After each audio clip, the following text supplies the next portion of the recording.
Bonjour à toutes et à tous et bienvenue dans cette nouvelle session. Je suis ravie de vous accueillir. Je suis Chérine Mohammadi, responsable application chez Microsoft France et je suis aujourd'hui accompagnée par Kenza Ignatia et Mathieu Brett, responsable data et IA chez Microsoft France. Bonjour. Bonjour. Nous sommes ravis de faire cette session avec vous où nous allons vous apporter une nouvelle approche que nous avons intitulée ID Square pour vous montrer comment cette approche va vous aider à accélérer votre transformation numérique. Si on regarde un petit peu aujourd'hui le monde dans lequel nous vivons et nous évoluons, on voit que nous sommes dans un monde d'innovation, un monde qui est tourné vers les innovations et les entreprises en première ligne sont, elles, plus que jamais confrontées au besoin d'être toujours innovantes, de créer toujours des services innovants, d'intégrer de l'innovation au sein de leur entreprise pour rester toujours pertinent sur le marché. Alors ça, on le voit à travers plusieurs critères. Si on regarde par exemple l'attribution aujourd'hui budgétaire au sein des entreprises, on voit par exemple que l'investissement sur les sujets de l'analytics et de l'intelligence artificielle deviennent le premier poste d'investissement des entreprises quand on en parle avec les décisionnaires métiers. On voit également que l'innovation n'est pas simplement une innovation qu'on met au cœur des services et des produits. C'est important, mais il n'y a pas que ça. Il y a également l'innovation qu'on arrive à injecter au sein même de l'entreprise et dans son process et dans le fonctionnement de son entreprise. Et on le voit par exemple avec l'intégration de plus en plus démocratisée d'outils qui embarquent de l'intelligence artificielle pour venir aider les employés à travailler de manière plus agile, plus productive et en mettant donc ces innovations au service même de ses employés et du processus de création de valeur dans l'entreprise. Et enfin, ce qu'on voit aussi, c'est la montée en croissance des équipes multidisciplinaires où de plus en plus les équipes IT et les équipes business vont pouvoir travailler ensemble. Puisqu'aujourd'hui, le sujet des innovations ou des nouvelles technologies n'est plus uniquement en mainmise des divisions IT ou techniques, mais également un sujet dont les décisionnaires métiers également s'emparent de plus en plus, puisqu'on voit réellement un impact business lorsqu'on parle d'innovation et de nouvelles technologies. Alors, si on regarde plus particulièrement la période qu'on vient juste de vivre et dans laquelle on est encore un petit peu en transition, on voit qu'aujourd'hui, la transformation numérique est devenue un non-sujet. C'est-à-dire que c'est devenu l'essentiel même des entreprises. C'est un facteur de survie aujourd'hui pour les entreprises que d'être capable d'innover et d'être toujours dans ce processus de création d'innovation continue et avec un rythme de plus en plus croissant. On voit par exemple aujourd'hui quand on interroge des décisionnaires métiers, la crise que nous avons vécue en fait vue comme une opportunité pour ces leaders d'accélérer en fait la croissance numérique de leur entreprise parce que forcément c'est quelque chose, cette crise les a forcés en fait à accélérer le processus dans lequel ils étaient peut-être déjà ou pas encore, mais du moins à être obligés de prendre le pli de la transformation numérique pour rester pertinents sur le marché et pour pouvoir survivre à cette crise. On le voit, les entreprises qui s'en sortent le mieux sont également celles qui ont réussi à intégrer ces innovations et ces processus et ces méthodologies agiles au sein de leurs entreprises. Typiquement, des entreprises qui ont réussi à intégrer ou injecter des outils d'intelligence artificielle au sein de leurs entreprises ou dans les services et les produits qu'ils produisent sur le marché, ou qu'ils ont été capables d'adapter des méthodologies de réflexion ou de travail, comme le design thinking, qui va vraiment leur permettre de poser un petit peu leurs enjeux business et comment des use cases innovants vont pouvoir venir les supporter.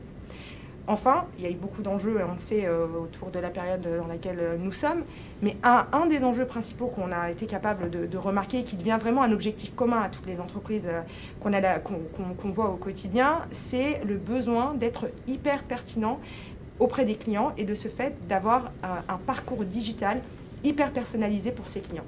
On l'a vu, les plateformes digitales ont été pour souvent le seul vecteur de communication et de lien avec les clients pendant la période que nous avons vécue. Et donc, pouvoir apporter une réelle stratégie et un réel parcours digital à ses consommateurs à travers ses applications, ses sites internet, et de pouvoir leur proposer un parcours personnalisé, en libérant le potentiel de la donnée, en injectant de l'intelligence artificielle, va être un facteur différenciant crucial.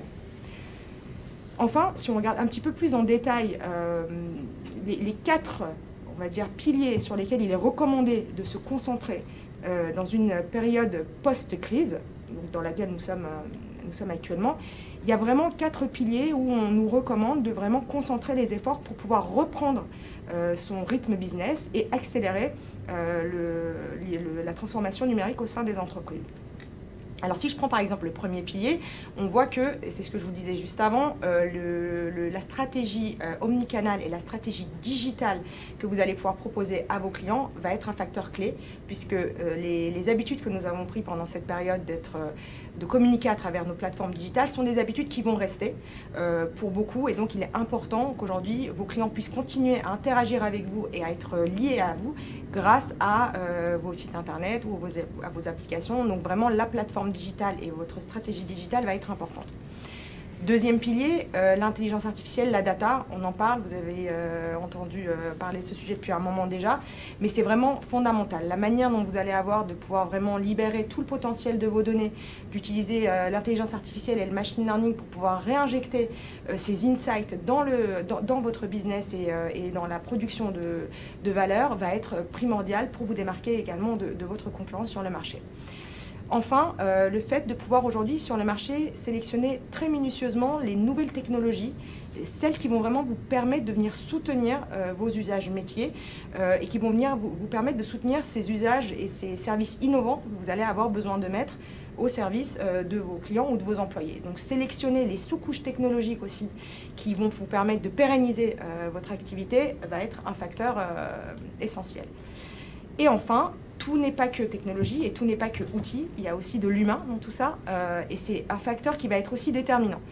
Quand on parle de l'humain, on parle de votre culture d'entreprise, de votre organisation avec vos employés, de votre façon de créer de l'agilité au sein de vos équipes, de créer une culture de transparence, de collaboration et également une culture dans laquelle vous allez pouvoir réellement attirer et retenir les meilleurs talents sur des profils notamment qu'on sait se font rares aujourd'hui parfois sur le marché, des développeurs ou des data scientists, et comment vous allez être capable d'aller les chercher et de les retenir dans une culture d'entreprise qui leur donnera envie de s'investir à vos côtés.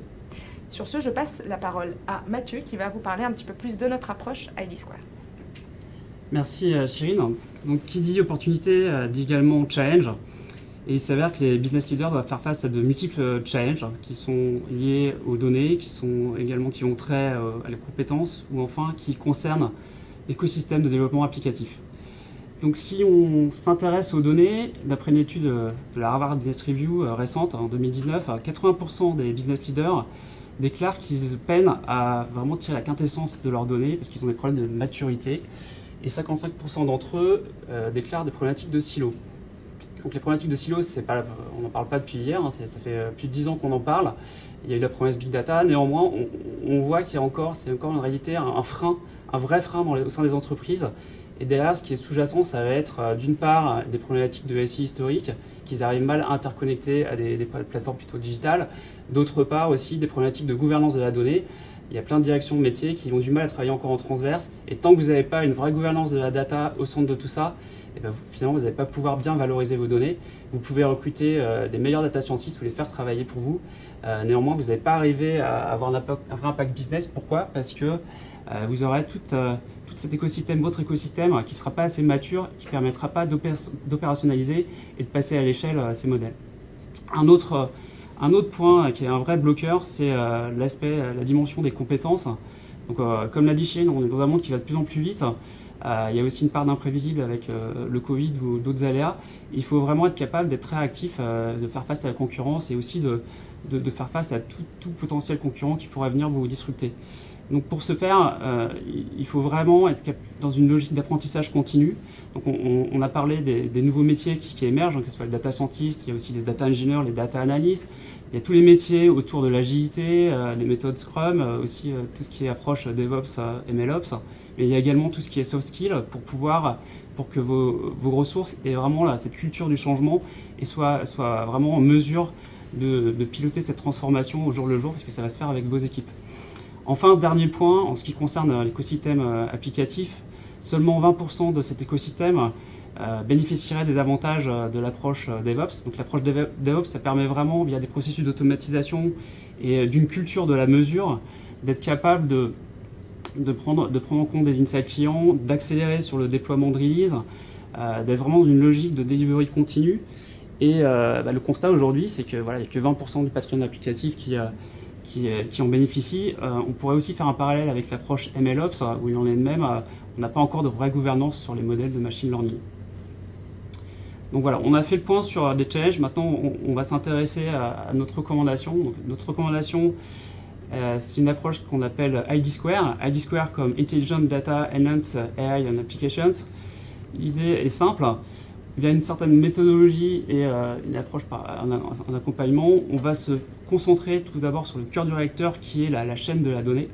Donc sans données bien traitées, vous n'allez pas pouvoir avoir une approche data to value et donc tirer et pouvoir bien exploiter vos données au service des applications, du service client, de l'intelligence artificielle.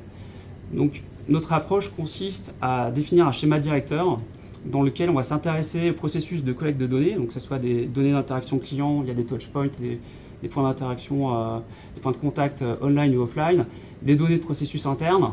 On va travailler sur tout ce qui est retraitement, nettoyage, on va enlever les outliers, donc les données qui sont un peu aberrantes, pour après alimenter des systèmes analytiques, des applications et des algorithmes d'intelligence artificielle qui vont s'auto-alimenter via un cercle vertueux.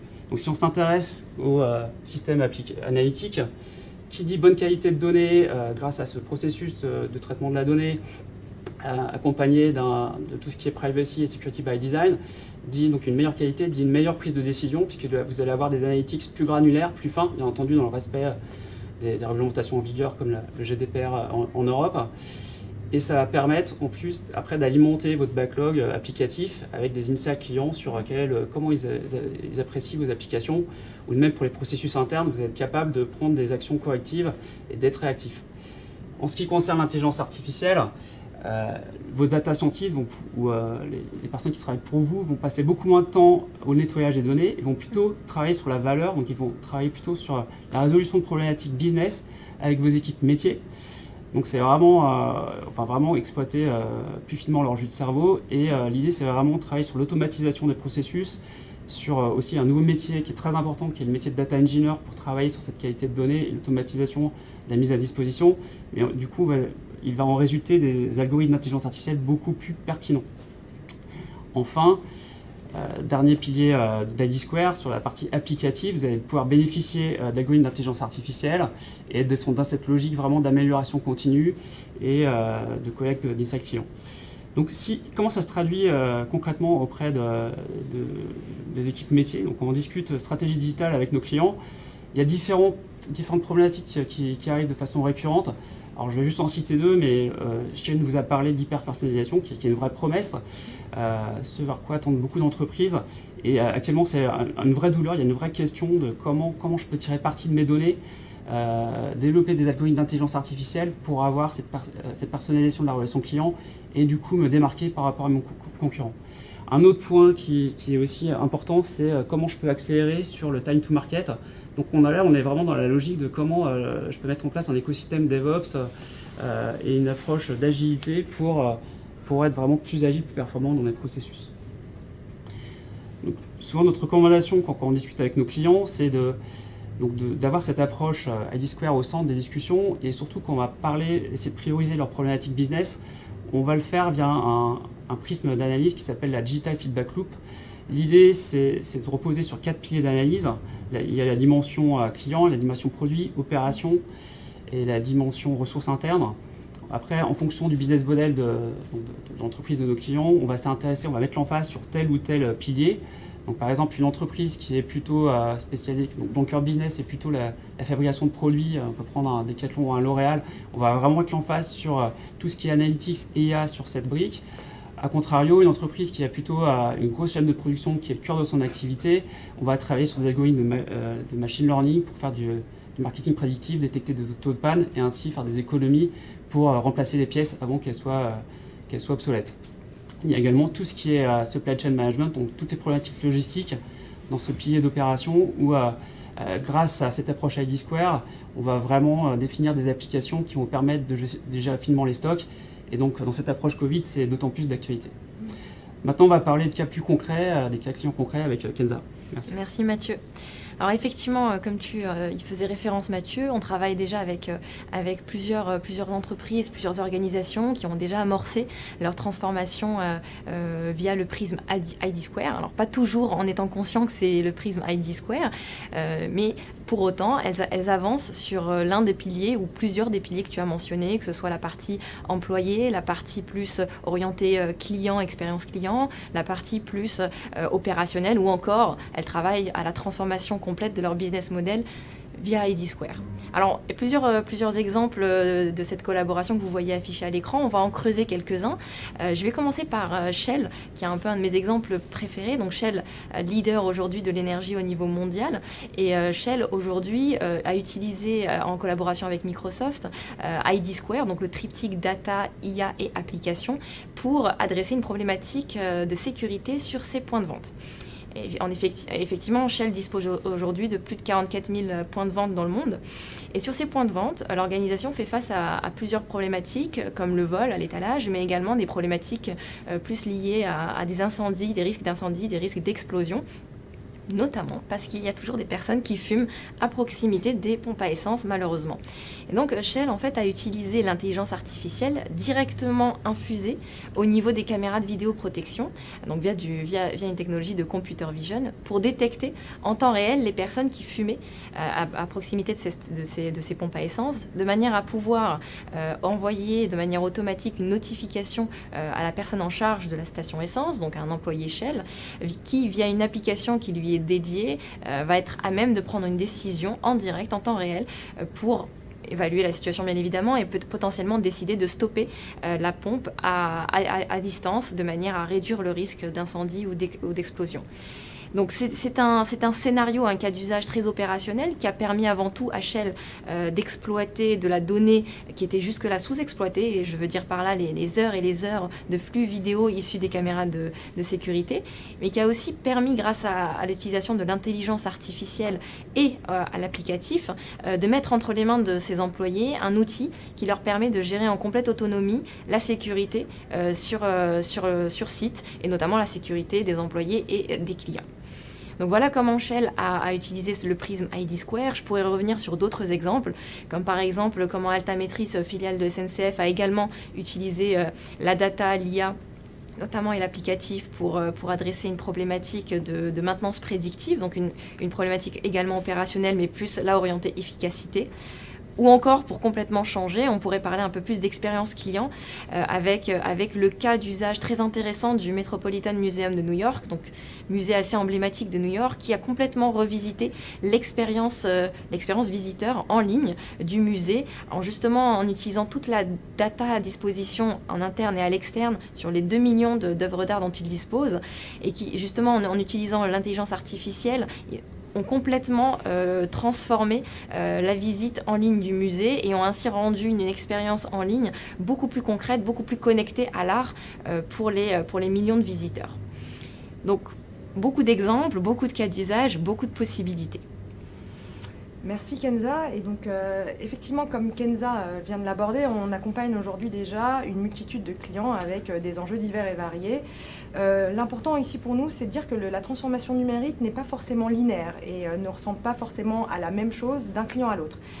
En fonction de votre secteur d'activité, en fonction de votre business model à vous, votre transformation numérique n'aura pas exactement le même rythme, la même vélocité, le même tempo que quelqu'un qui va avoir un autre secteur d'activité ou un autre business model. Et nous, notre expertise, c'est vraiment de pouvoir vous accompagner, quel que soit votre niveau de maturité en termes d'adoption de ces nouvelles technologies, et réellement prendre ces technologies pour les mettre au service de vos usages métiers. La technologie doit être un soutien pour vous permettre de pérenniser votre activité et pour vous permettre de pouvoir sereinement installer ces usages métiers dont vous allez avoir besoin pour votre business.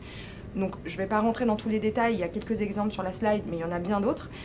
Par exemple, on l'a vu dans la période actuelle, le besoin par exemple de créer des agents conversationnels automatisés, tels des chatbots, a été un besoin croissant pendant cette période, tout simplement pour vous permettre de garder le contact avec vos clients. C'est un des scénarios métiers sur lesquels on peut vous accompagner tout en vous proposant les meilleures technologies les plus sécurisées et les plus fiables du marché. Le fait de pouvoir mieux travailler votre supply chain, de pouvoir mieux anticiper votre approvisionnement, mieux gérer vos stocks, le fait de pouvoir personnaliser le parcours de vos clients, on en parlait aussi avec Mathieu. Tous ces usages métiers sont pour nous un domaine sur lequel nous allons pouvoir vous accompagner, tant dans la réflexion en amont pour vous aider à vraiment établir quelles sont vos priorités à vous, et pour ensuite vous proposer les meilleures technologies qui vont pouvoir venir vous soutenir. Alors, évidemment, qui dit enjeu dit aussi risque. Nous avons un petit peu simplifié la vue avec ce qu'on appelle les 8 S. Donc, c'est les différents piliers sur lesquels on voit aujourd'hui des enjeux chez nos clients. Parfois, certains se retrouveront dans une multitude de ces fameux S, d'autres sur un ou seulement deux de ces piliers-là. L'important, c'est de vous montrer que quels que soient vous aujourd'hui vos enjeux sur ces différents sujets, nous allons pouvoir vous accompagner et surtout vous accompagner à mieux gérer le risque qui peut y être associé. Par exemple, si on prend l'exemple du speed, donc de l'accélération aujourd'hui de votre business et de votre capacité en fait à être rapide sur le marché pour pouvoir prendre le feedback de vos clients et leur délivrer des services et des produits qui leur sont personnalisables et qui ont un sens pour eux, ça va être crucial pour à la fois pouvoir être pertinent sur le marché, mais également pouvoir vous distinguer de la concurrence. Si vous n'êtes pas rapide aujourd'hui sur le marché, vous ne serez plus pertinent demain. Donc ça, c'est un risque sur lequel nous allons pouvoir vous accompagner. De même sur les aspects de la sécurité. On le sait, selon vos secteurs d'activité, la sécurité va être un enjeu plus ou moins fort, mais de manière présente pour tous les secteurs d'entreprise et tous les secteurs d'activité, pardon. Et notre rôle et notre expertise va être de vous assurer de pouvoir injecter des innovations dans vos services et dans vos produits, tout en vous assurant que vous aurez une couche sécurisée pour pouvoir faire cela de manière pérenne. Kenza, est-ce que tu veux creuser un petit peu les deux autres sujets qui te tiennent à cœur, je le sais? Merci Chérine. Alors effectivement, vu le temps imparti, on a choisi de creuser certains de ces grands S, deux. Alors les grands S, encore une fois, un super outil pour mesurer le succès de votre transformation. Et donc le zoom qu'on a choisi de faire, c'est sur deux des S, donc Sustainability et Skills. Donc on va commencer par Skills, qui nous a effectivement qui est apparu comme un des sujets très, très importants vu la période actuelle que nous vivons. Donc le sujet compétence, c'est un enjeu clé, on l'a mentionné tout à l'heure avec Mathieu et Chérine lors des opportunités et des challenges de la transformation. Après, je pense que voilà, il est évident pour chacun d'entre vous que c'est un des piliers que vous allez adresser en priorité au moment de vous lancer dans votre transformation. Sauf que ce que beaucoup de leaders aujourd'hui dans nos discussions avec nos clients, on s'en rend de plus en plus compte, ce que beaucoup de leaders mettent de côté et semblent parfois oublier, c'est que ce n'est pas un sujet qui est uniquement lié aux audiences techniques. En effet, aujourd'hui, si vous voulez réussir votre transformation digitale, notamment en s'appuyant sur le prisme ID Square, il faut vraiment envisager le sujet des compétences comme un sujet complètement holistique, qui concerne l'ensemble de votre organisation. En d'autres termes, il faut vraiment embarquer toute votre organisation dans l'aventure. Donc on va bien évidemment adresser les profils techniques, mais on va également adresser les profils business, comme par exemple les managers, qui sont porte-parole de la vision de votre transformation au niveau de leurs équipes, qui vont être aussi responsables de conduire un changement de culture au niveau de ces équipes. Donc clé de les embarquer, de les acculturer très rapidement. Pareil pour les contributeurs individuels, les business users, qui au final vont être en première ligne quand il va s'agir d'utiliser des outils comme des applications intelligentes ou encore être encore plus proche de la data, parce qu'on le sait, beaucoup de métiers aujourd'hui se rapprochent de plus en plus de la donnée et deviennent des citizen data scientists. Donc, clé de les acculturer, clé aussi de les faire monter en compétences parfois sur certains sujets data, IA, applicatifs. On pense aussi à certains profils peut-être un peu plus frontline workers, par exemple les employés en usine, qui voient vraiment leur job être très impacté par la transformation numérique, notamment l'intelligence artificielle et l'automatisation de certaines tâches, et qui du coup ont un vrai besoin de monter en compétences pour justement se repositionner complètement et pivoter dans leur rôle, notamment à l'ère de l'industrie 4.0. Bien évidemment, le sujet des audiences techniques, comme je disais en introduction, est clé. Alors bien, la montée en compétences sur les nouvelles technologies, cloud, data, IA, sont très importantes, mais il y a aussi un vrai enjeu, et Chérine le mentionnait tout à l'heure, de sourcing de nouveaux talents, notamment sur certains types de profils comme développeurs ou data scientists, qui manquent sur le marché, on le sait. Donc il y a un réel enjeu de sourcing. et aussi une vraie opportunité parce que, comme on le disait tout à l'heure, il y a effectivement des profils en entreprise qui voient leur job très impacté, potentiellement revisité par l'arrivée de certaines technologies. Ce sont des personnes qui ont une expertise métier, une expertise de votre organisation qu'on n'a pas envie de perdre et qui serait très intéressant finalement de reskiller, de reconvertir via des formations un peu plus techniques et justement de combiner une nouvelle expertise technique à leur expertise et leur expérience métier organisationnelle. Donc au final, acculturation, upskilling, reskilling, sourcing, ce sont des enjeux que vous devez absolument adresser en même temps. Et d'ailleurs, ce sont des enjeux sur lesquels nous accompagnons déjà beaucoup de nos clients sur une approche holistique. Donc voilà, d'un point de vue compétences, et nous pourrons maintenant du coup passer au dernier S, Sustainability. Alors encore une fois, c'est un choix qu'on a fait pour de creuser ce sujet vu la période que nous traversons actuellement, où en fait on s'est quand même beaucoup au niveau organisationnel recentré sur les choses les plus importantes, et notamment sur une perspective un peu plus long terme finalement de notre croissance et de notre transformation versus le court terme. Pourquoi ? Parce qu'en période de crise, on se rend compte finalement des choses qui ont une importance clé, comme l'humain, la société, notre impact sur notre écosystème, non pas seulement économique, mais également sociétal et environnemental. Donc c'est une démarche plus responsable qu'on a tous envie d'avoir aujourd'hui au niveau organisation. C'est une démarche responsable que Microsoft a déjà adoptée il y a quelques années en prenant des engagements assez forts et récemment, un peu plus tôt cette année, Microsoft s'est à nouveau engagé avec beaucoup d'ambition à rendre négatif son empreinte carbone d'ici 2030.